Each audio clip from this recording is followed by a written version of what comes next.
Hello, Adam Watson again. We are talking about day two. This is day two, and we're talking about leadership, the essentials of the exceptional leader. The essentials of the exceptional leaders. As you can probably tell, it's daylight out. I'm pre-recording this because a phenomenal opportunity came for me last evening, and so I am going to be out of town this evening, but I wanted to still make sure that I got you this incredible information because you're important, and you getting to the best days of your life is major on my heart. So let's get started. Today we're talking about leadership day two, and we're talking about communication. Let's recap briefly. Yesterday we spoke about defining leadership and how leadership is sometimes considered an assignment, and it's sometimes considered a project. And so we define them, and how an assignment is actually a task that is done by one person, whereas a project can be done by one or more persons. And whenever you have a project, you need a leader.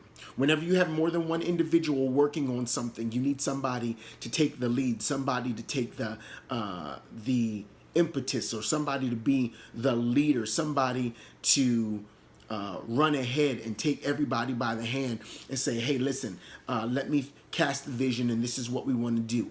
And whenever you have a vision, we also or a project, we always said that you have to have a goal in mind, and you have to have an end date. You have to have a goal in mind, and you must have an end date. And these end dates will allow you to move quickly along side your project goals of completion until you finally get to until you finally meet the goal, the final ultimate goal that you were intended to complete. So that's what we were talking about yesterday. I need to stress project again, and I'm going to stress it throughout the remainder of this week so that you understand how serious this is. I'm not talking about an assignment that you can do on your own. I'm not talking about that, because what you can do on your own, you don't need anybody else for. I'm talking about a project. Why? Because projects are designed to make you pull in more than one person, people or persons, to get the job done. And whenever you have a project in mind, multiple resources are then going to be incorporated. They need to be incorporated for the goal to be finish, or the goal to be ascertained. And so you're going to hear me talk about projects because it's so important. You need to realize that your life is a project, and the reason why it's so key is because it cannot be done alone. And so I need you to incorporate that into your vocabulary, because when you're talking about projects, you have to realize that either everything that you deal with in your life is either designed to push you, the project, or to push the projects that you are a part of. Because in every situation in your life, every situation is either growing you, the project, or the project in other people's lives. And sometimes the project may be another individual's life. So you need to understand that leadership is incredible, because true leadership always begets two things. It also always births two things: conversation and relationship. There is no way that you can be in leadership and not have conversations with people and not have relationships with people. As a matter of fact, relationships cannot be properly birthed. Conversations cannot be had correctly without them. You meet a guy or a gal, and when you talk to them, you are engaging in conversation with them. Consistent, successful conversation creates relationship, good relationship. And so the reason why that's key is because if we are going to go forward, then in day two, we have to talk about the most important thing as it relates to conversation and relationship. And this is a cuss word right here, so let's get right into it. The cuss word we are dealing with today is communication. Oh, it's a stabber in the heart, isn't it? Communication. It's how you talk to people.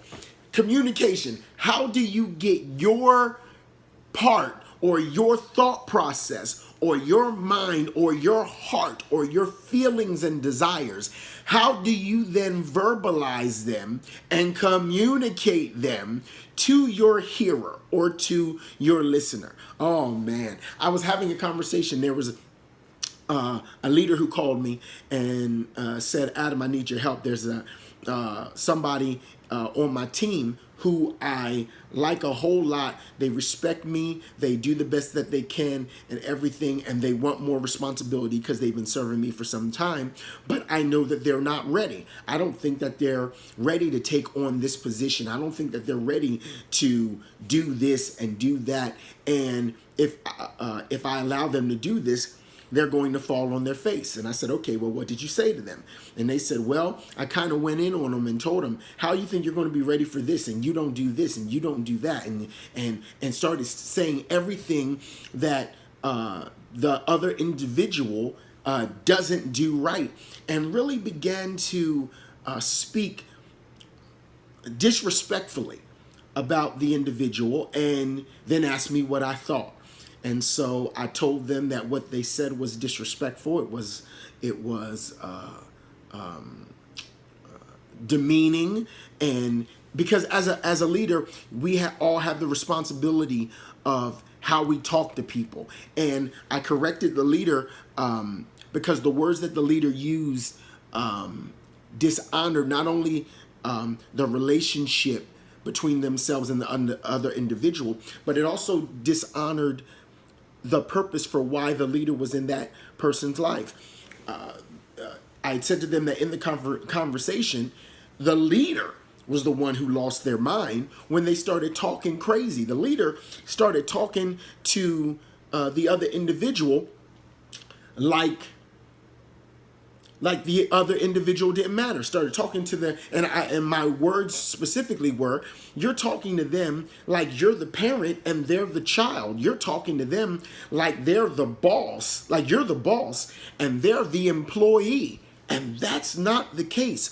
When you're a leader, you can't talk to them, to the people on your team, to the people who, that's a good one, that I didn't get a chance to write down in my notes as I was talking to some other people. But let me say it right now.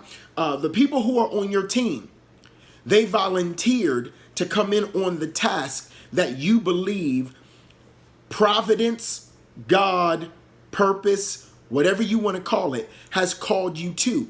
They are volunteers. They are at will.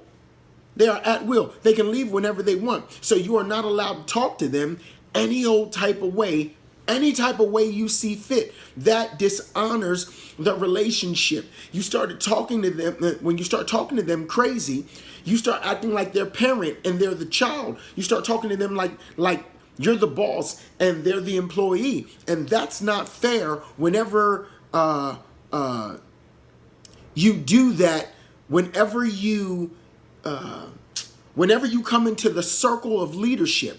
The circle of leadership says, I respect everybody the same. I respect everybody the same. And whenever you start talking to people and using language that dishonors the people in the team, you are disqualifying yourself or cutting yourself off at the knees of being a leader. Why? Because in the relationship, you have to understand, in the relationship, it is not parent and child. It is not boss and employee. What it is a leader and all of their potentials. It's a leader and all of their potentials, because everybody sitting at that table either is a leader in their own right, or they have the potential to be a leader. And because they have the potential to be it, you have to talk to them for where you expect them to be. I'm going too fast. I'm going to go back to that place in just a moment. You have to talk to them where you expect them to be. In the adult arena, the moment that individual hits 18, 19, 20, you have to stop talking to them like they're a child. In the adult arena, language, any type of language that demeans or intentionally embarrasses in any type of forum, in any type of public way, counters your ability to lead. And that's what a lot of people don't understand as leaders. A lot of us have forget sometimes when we get overwhelmed or we get frustrated or when we're not prepared and our and other leaders around the table, or the other leaders who have been called to work alongside the project, they come and they ask questions we weren't prepared for, or they ask questions that we don't know the answers to. A lot of times we get defensive, and in our defensive, our defensive mechanism makes us automatic to react, and in our reaction, when our reaction goes on automation, that's the best way to put it. When our reaction negatively goes on automation, we just start talking and responding and reacting, and we begin to hurt people. And those of you who out there, you know that there are times that we have been in conversations with people, and there was a time that we could have pulled back from the conversation in order to not do damage, in order to not damage people, because words are damaging. But because we were on a tear, and because the destruction that was in the destructive words that were in our mouth had gained momentum and we could not stop it, we then began to destroy the people who were close to us. What did they do that warranted their own demise? They asked you a question. And because you felt that the question was demeaning, you jumped all over them. You're not prepared to be a leader if that's you. You're not prepared to be a leader. I just got real sad in my heart right there. And so I told the leader that they were being disrespectful. I told the leader that what they needed to do, they needed to give the individual a chance. They needed to give this potential leader a chance. And watch this. And in order to give them a fair chance, what the leader had to do was they had to train them, they had to equip them, and then they had to cheer them. They had to train them, they had to equip them, and then they had to cheer them. The only way for the potential leader to see what they did well and did not do was for the leader to properly train them, which includes critiquing, to properly equip them, which means to give them all the tools for them to be successful in their venture or in their desire. And number 3, they had to cheer them and say, hey, you're doing it right. You're doing it the right way, and applauding them. Even if other people are not applauding them, the leader has to do it. That becomes key. It becomes okay. It becomes so key because you have to realize that when a leader is speaking to the people around the table, the leader is speaking to women and men who they expect to be leaders and to be able to lead others. If a leader's job is to always lead the same group of people all the time forever, that individual is not a leader. If you as a leader have not prepped for succession planning, as T.D. Jakes put it, if you have not prepped for your line of succession, people who could come behind you to do what you do, then you are not honoring your profession as a leader. Okay? Now, why is all this important? All of this is important because you can't train, you can't equip, and you can't cheer. The three things I told you that every leader has to do for their potential leader. You can't train, you can't equip, and you can't cheer if you have not, I'm using this word, mastered communication.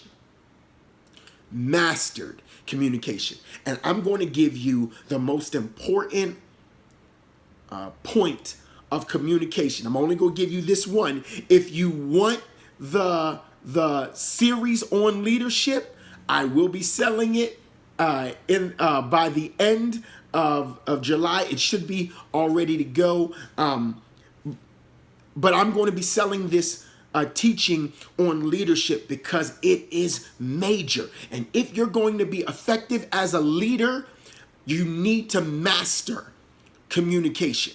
Okay? I'm only going to give you one thought process, and I'm going to use the sport of football. I'm going to use the sport of football. There's so many different dynamics to football. You have the owner, you have the president of operations, you have the general manager, you have defense, special teams, and offense. You have touchdowns, first downs, field goals. You have offense, defense, special teams.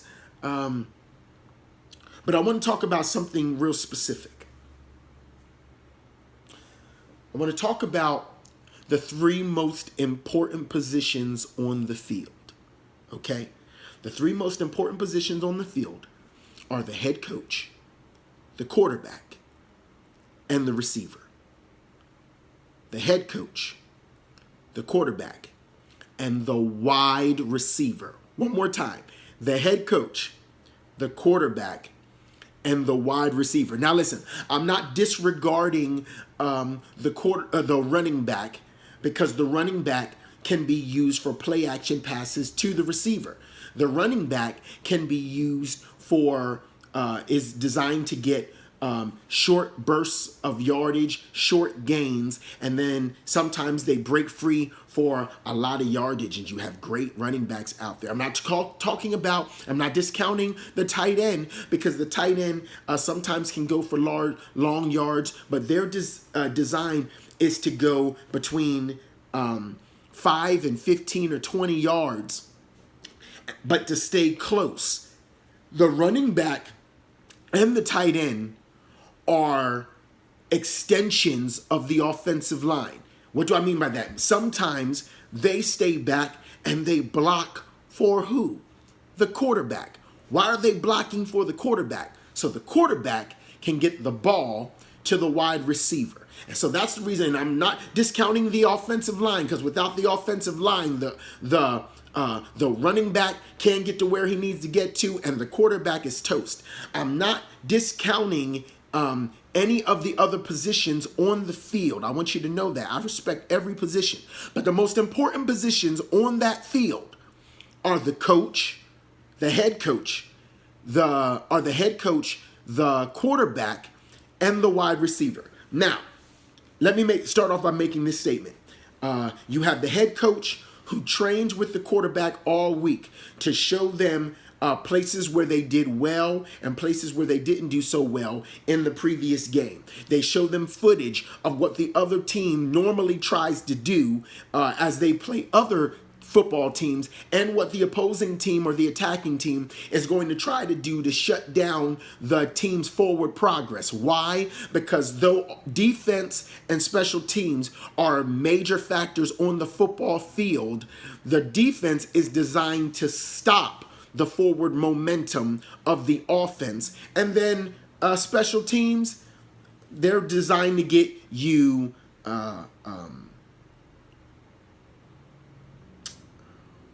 what's the word? I just went blank. They're designed to get you really good, to get you into a good position on the field. So to get a better position, as good position on the field as you absolutely can. But it is the job of the offense. It's the job of the offense to actually score points, move down the field, and score enough points to win the game. And because of that, the three most important positions, again, are the head coach, the quarterback, and the wide receiver. So the head coach and the quarterback, they get together, and the head coach tells the quarterback, he shows them, they sit together and they go through footage and they talk about what to do and what not to do. The head coach tries to tell the quarterback what to expect when he gets on the field. And then the quarterback and the wide receiver, they communicate as to the routes that the head coach and the quarterback put together, and the plan of action or the plan of attack that they put together for this particular game. Having said that, you have to answer a question for me. There's the head coach, the quarterback, and the wide receiver. Who is the leader in that bunch? The head coach, the quarterback, and the wide receiver. Who's the leader? Who do you think the leader is? It should be obvious, right?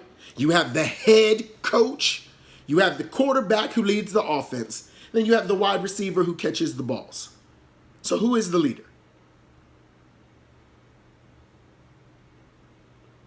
Some of you are saying it's the head coach because he's the head coach. He runs the team. And you would be right. He is the head coach and he does run the team. Some of you are saying it's the quarterback because the quarterback runs the offense, Adam, which you said is the most important team on the field. And you would be right. The quarterback does run the offense. And I did say I consider it the most important team on the field. Nobody's saying wide receiver. Nobody's going to say wide receiver. And I understand that. Some people would counter my thought process on the offense being the most important team on the field if you were connected to the Baltimore Ravens up under that phenomenal genius Ray Allen and that defense that they had,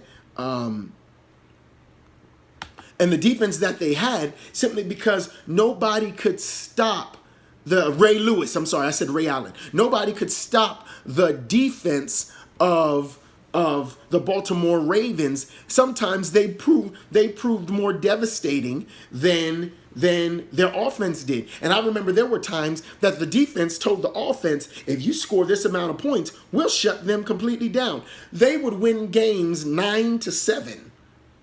And the offense only kicked 3 field goals, and the defense held the opposing offense to 1 touchdown, because that's how phenomenal and how destructive and dominating the defense was. But let me go back. The most important person on the field between the head coach, the quarterback, and the wide receiver is the quarterback. The quarterback is the leader. And I'm going to prove it in one point. They practice all week and they say, listen, you're going to have to deal with this, and that. Sometimes the middle linebacker is going to come from this place. Sometimes the defensive end is going to come from this place. Sometimes the safeties are going to move up into the position like they're about to crash or they're about to crash the middle. Sometimes they're going to come up on the cornerbacks are going to come up on the side to try to slam you from the sides and everything. But in every game there comes a situation or a moment when there's a play that's been called, and then the quarterback sees something that he hasn't seen before, or that causes him to have to make an on-the-spot change. The on-the-spot change that the quarterback has to make is called an audible, and only the quarterback can make it. The wide receiver can't make it. The running backs can't make it. The tight ends can't make it. The offensive line can't make it. Only the quarterback can make the audible. And everybody that is on the field at the time is not listening for the head coach off to the sides. They're listening for what the quarterback is going to say while they're on the field. And so the quarterback is the most important person. They are the leader on their field. You have to listen to the quarterback. Why? Because the team has a project. The team is a project. And remember, I said every project has a goal. What's the goal of every football team? To win the game to get to the Super Bowl. You win enough games, you get to the playoffs. Once you get to the playoffs, you cannot lose a single game. So you have to get to the playoffs. And in order to do that, you have to operate as a team. And the season is the project. And the quarterback is your leader. So you have to be listening for what the quarterback is going to say. Now, in the project, and I'm almost done. In the project that you're dealing with as you now being the quarterback of the football team, everybody else on your team, they are wide receivers. They are wide receivers. And like I said, the wide receiver and the quarterback have already worked out routes that the wide receiver has to run so that the quarterback can get them the ball. And here comes the problem in leadership. The problem with leadership is we have too many quarterbacks where communication is concerned, not throwing the ball correctly. There's a phrase that's used in football called throwing the receiver open. When you throw them open, it means that you throw the ball not to where the wide receiver is, but to where you expect them to be. Now, you cannot throw the ball to where you expect them to be if you do not have faith that they can get there. And that's the reason why practice comes in. That's the reason why you incorporate practice and you run the routes and you throw the ball and you throw them open. What that means is you throw the ball to where the wide receiver is going to be. You launch the ball to the target where you're expecting them to end up. And that requires faith and that requires trust. And most of the time we don't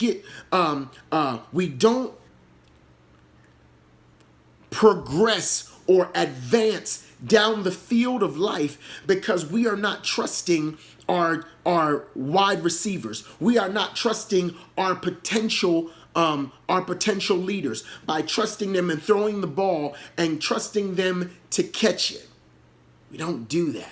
And because we don't do that, we fail so many times at this situation because we look and it doesn't look like wide receiver 1 is going to make it. And so we look at wide receiver 2 or wide receiver 3 or wide receiver 4 or our running back or our tight end. We don't trust the routes that we worked on in practice. And because we don't trust the routes, we won't run the routes that we worked on in practice. But you got to throw them open. And so what does that mean as it relates to leadership? As it relates to leadership, it means that when you're speaking to your potential leaders or other leaders in the room, you give them routes or you talk to them from the perspective that you know they're going to land the route. They're going to catch the ball every single time. You talk to them and you expect them to catch the ball. You speak to them with faith. You speak to them with positivity. You speak to them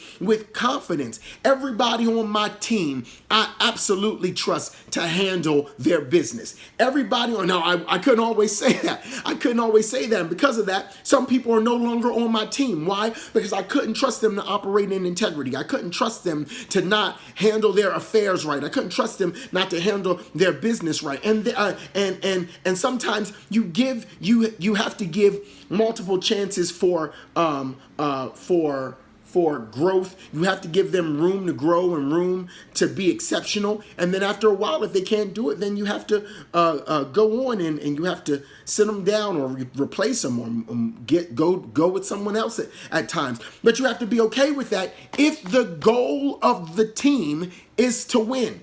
If the goal of the team is not to win, then you keep on going and you stay with your mediocre prospects and the mediocre members on the project, you stay with them. But if the goal is to win, then you have to make certain decisions, certain sacrifices. So one more time, when you're dealing between the quarterback and the The quarterback and the wide receiver, you have to throw them open.